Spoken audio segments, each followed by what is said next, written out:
بسم اللہ الرحمن الرحیم۔ السلام علیکم ورحمۃ اللہ وبرکاتہ۔ مورنگا فوڈ لودھراں حکیم محمد اسماعیل طب نبوی صلی اللہ علیہ وآلہ وسلم کے پلیٹ فارم سے میں حاضر ہوں۔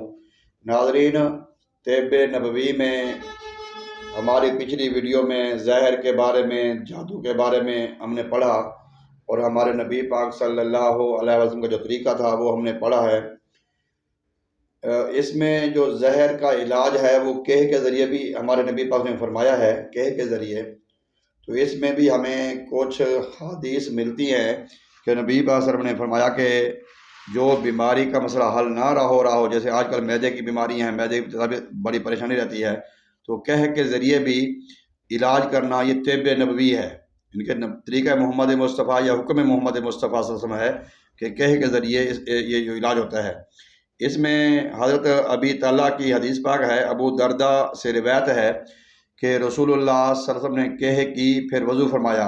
میں نے جامعہ مسجد دمشق میں سبحان رضی اللہ تعالیٰ عنہ سے ملاقات کی اور اس کا ذکر کیا تو انہوں نے کہا بالکل سچی بات ہے، میں نے خود آپ صلی اللہ علیہ وسلم کو وضو کرایا۔ ترمذی نے لکھا ہے کہ اس باب میں یہ سب سے زیادہ صحیح حدیث ہے، یعنی کہ اگر کوئی مرض نہ جا رہا ہو، اس کا جو علاج ہوتا ہے وہ کہہ کے ذریعے بھی اس کا علاج کیا جا سکتا ہے۔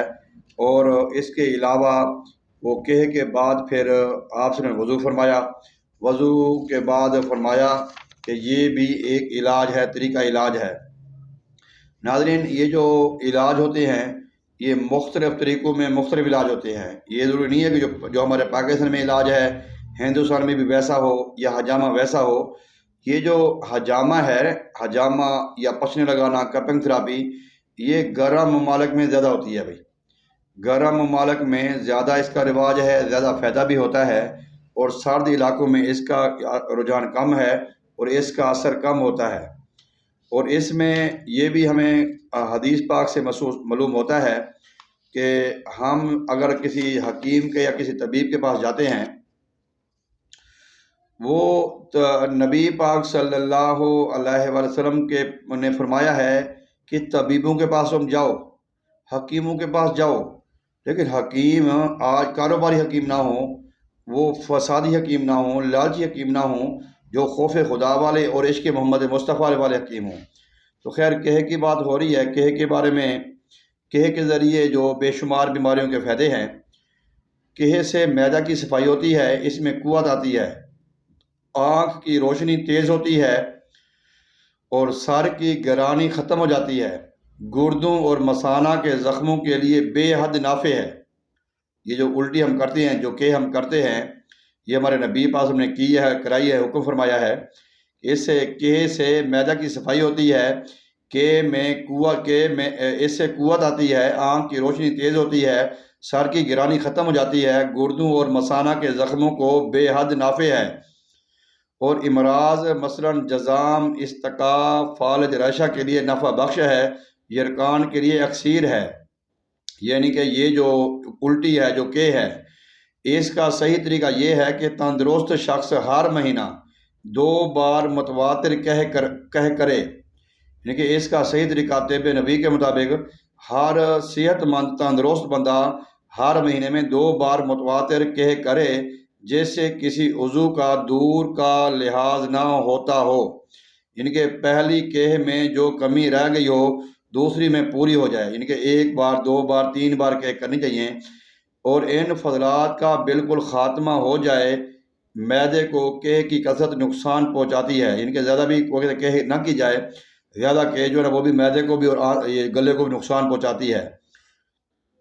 بہت سے بے تدبیر لوگ شکم کو خوب بھر لیتے ہیں۔ اکثر اوقات افطاری پہ، شادی پہ، خوشی غمی پہ ہم جاتے ہیں تو لکھا ہے کہ بہت سے بے تدبیر لوگ شکم کو، پیٹ کو خوب بھر لیتے ہیں۔ جب مکمل طور پر شکم بھر جاتا ہے، پیٹ بھر جاتا ہے، تو اسے کہہ کے ذریعے باہر نکالتے ہیں۔ اس طریقہ میں چند آفات ہیں۔ ایک تو یہ کہ بڑھاپا جلدی آ جاتا ہے، دوسرا خراب قسم کے امراض سے مریض دوچار ہو جاتا ہے، تیسرا یہ کہ ایک عادت بن جاتی ہے، الٹی ایک عادت بن جاتی ہے، چوتھا کثرت سے کی وجہ سے خشکی پیدا ہوتی ہے، پانچواں جسم انسانی میں ضعف پیدا ہوتا ہے، کمزوری پیدا ہوتی ہے، اور یہ کیک کو سال میں 2 مرتبہ 3 مرتبہ کرانا چاہیے۔ اور جو لوگ زیادہ پیٹ بھر کے کھانا کھاتے ہیں ان کو زیادہ الٹیاں آتی ہیں، یہ الٹیاں ان کے لیے مناسب نہیں ہوتی۔ جب بھی آپ اپنا علاج کرواتے ہیں تو کسی قابل حکیم کے پاس جائیں، جہاں پہ آپ کا دل مطمئن ہو، مذہبی حکیم کے پاس جائیں۔ اس کے بارے میں نبی پاک کی حدیث پاک بھی ہے۔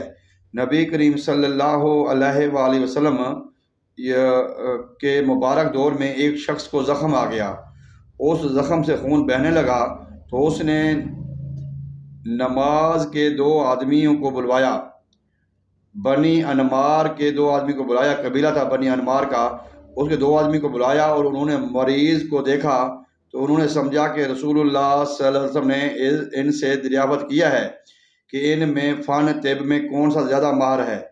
تو اس نے کہا کہ دریافت کیا یا رسول اللہ، کیا طب میں بھی خیر ہے؟ آپ صلی اللہ علیہ وسلم نے فرمایا، جس اللہ نے بیماری نازل فرمائی ہے اسی نے اس کی دوا بھی نازل فرمائی ہے۔ اور اس حدیث سے یہ بات معلوم ہوتی ہے، ہر علم والا دوسرے علم والے سے اوپر ہے، بڑا ہے۔ تو لہٰذا کامل حکیم سے، مسند حکیم سے، اور اچھے حکیم سے، کوالیفائڈ حکیم سے کے پاس علاج کرانا، یہ بھی ہمارے اور مریضوں کو بھیجنا ہمارے نبی پاک صلی اللہ علیہ وسلم کا یہ طریقہ ہے۔ اللہ تبارک و تعالی ہمیں جو ہے وہ آپ صلی اللہ علیہ وسلم کی فرمودات پہ عمل پیرا ہونے کی توفیق عطا فرمائے۔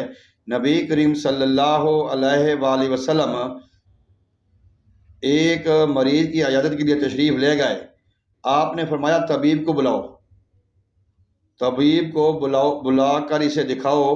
ایک شخص نے عرض کیا، اے اللہ کے رسول، آپ یہ فرماتے ہیں؟ آپ نے فرمایا، ہاں، اللہ نے کوئی بیماری نہیں پیدا کی مگر اس کی دوا بھی ساتھ نازل فرمائی ہے۔ اور حضرت ابو ہریرہ رضی اللہ عنہ کے اس حدیث پاک میں ہے کہ وہ فرماتے ہیں کہ اللہ تعالیٰ نے کوئی ایسی بیماری نہیں پیدا فرمائی جس کی شفا پیدا نہ کی ہو۔ اور آج ہم جو لا علاج مرضوں میں چکر میں پڑے ہوئے ہیں، تو یہ ایک تو طب نبی کے خلاف ہے۔ اس طرح کی بے شمار حدیثیں میرے سامنے ہیں کہ اللہ نے کوئی بیماری نہیں پیدا کی مگر اس کی دوا وہی نہ رکھ دی ہو۔ یعنی کہ جس علاقے میں مریض ہے، جہاں پہ وہ مریض رہتا ہے، اس کی دوا بھی، اس کی علاج بھی اسی علاقے میں ہے۔ یہ ضروری نہیں ہے کہ ہم دور دراز سے جڑی بوٹیاں منگا اس کا علاج کریں۔ اللہ تبارک تعالیٰ سے دعا ہے اللہ تعالیٰ ہم سب کو عمل کی توفیق عطا فرمائے۔ وآخر دعوانا ان الحمدللہ رب العالمین۔ السلام علیکم ورحمۃ اللہ وبرکاتہ۔